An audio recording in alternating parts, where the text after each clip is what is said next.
Alex, a big game for you guys, coming off a good win. One thing I wrote about was, and I noticed, was there was a lot of local guys, you being from Loyola, Right. Garbers, etc.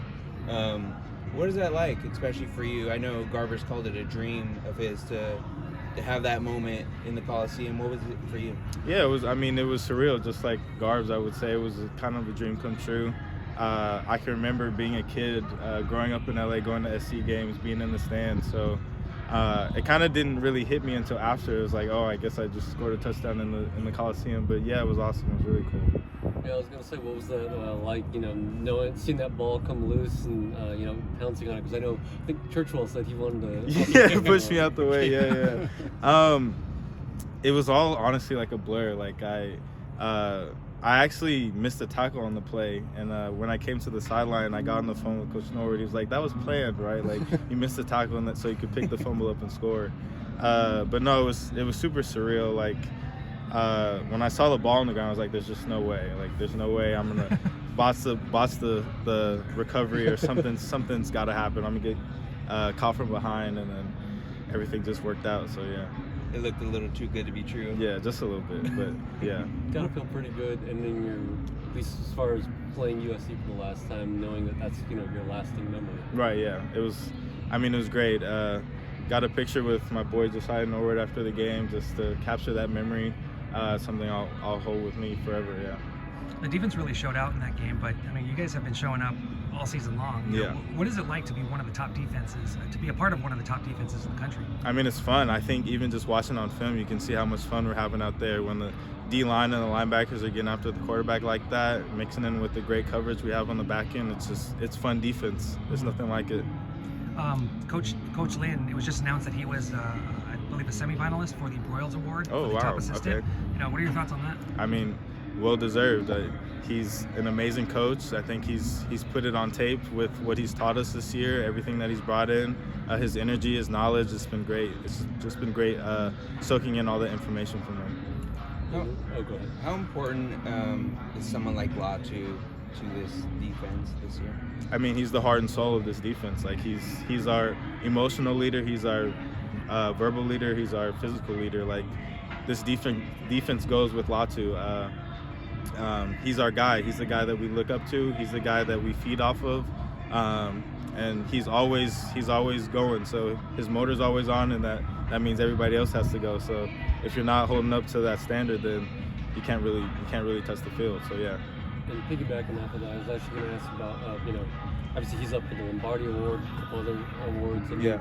Is there anything maybe, just because Chip mentioned, he didn't want the team to know and all that, is there anything that maybe people don't know about Latu that you guys see behind the scenes? I mean, I feel like you could get this just from watching him, who he is as a person. He's just super humble. I mean, he's never arrogant, never is the loudest guy in the room, but he's always, he's always there. Just his presence, the way he carries himself, the way he walks around the building, just an all-around guy, great guy to know, and a great guy to be a teammate with.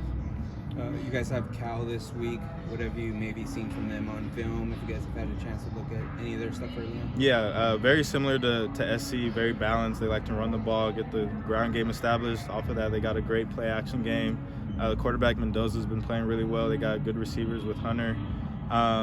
Yeah, it's going to be another tough game, another dogfight. Not a team we can take lightly. We were talking briefly just about music before we started rolling. Yeah. You were talking about a playlist. What would you have on your playlist? What would I have on my playlist? A little bit of a mix. So I'd go I started off with a little Sade, maybe mix in some John Legend, some Amy Winehouse, and then for some new school, a little bit of Rod Wave, some Gunna, stuff like that. Just a good mix, little old and new. Gotta have that. I like the Rod Wave mention there. Staying with music, what is maybe one song on your playlist that people wouldn't expect? Wouldn't expect. Be honest now. People who knew me, they would expect this, but I'd say I mean, there's a lot of Taylor Swift on there. Obviously, I'm a Swiftie. Yeah, there's a lot of Taylor Swift. Yeah. Things starting to set in, last Pac-12 game. Yeah. career here coming to an end. I mean, when does that maybe start creeping into your mind if it hasn't already? You know, it honestly hasn't. For me, this whole season it's obviously gone by really fast for me, but I've honestly just been taking things one day at a time, and I kind of just like even just looked up today and I was like, oh, like this is my last Pac-12 regular season game. So, I mean, I wouldn't go back and change anything. Like, it's been a great ride. Made a lot of great memories and friends here, growing as a person. And I wouldn't have it any other way. So, yeah. Yeah, just kind of going off of that, as a walk-on when you first arrived here, Yeah. could you have imagined any of what's happened during your career? Nah, not in the slightest bit. I mean, I came here and I was just trying to figure out how to get to class, like who to look up to on the field, and like make sure I was on time for everything. Looking back on it, I would have never in a million years guessed it would have worked out this way. But like I said, I wouldn't have it any other way. Is it going to be a little bit weird when you look back as an alum and have to now call it a Big Ten school? Definitely, yeah. I mean, it's already weird, like just talking about the transition that the kids are gonna have to go through, like with all the traveling and stuff like that. But it's gonna be exciting. It'll be exciting for them for sure.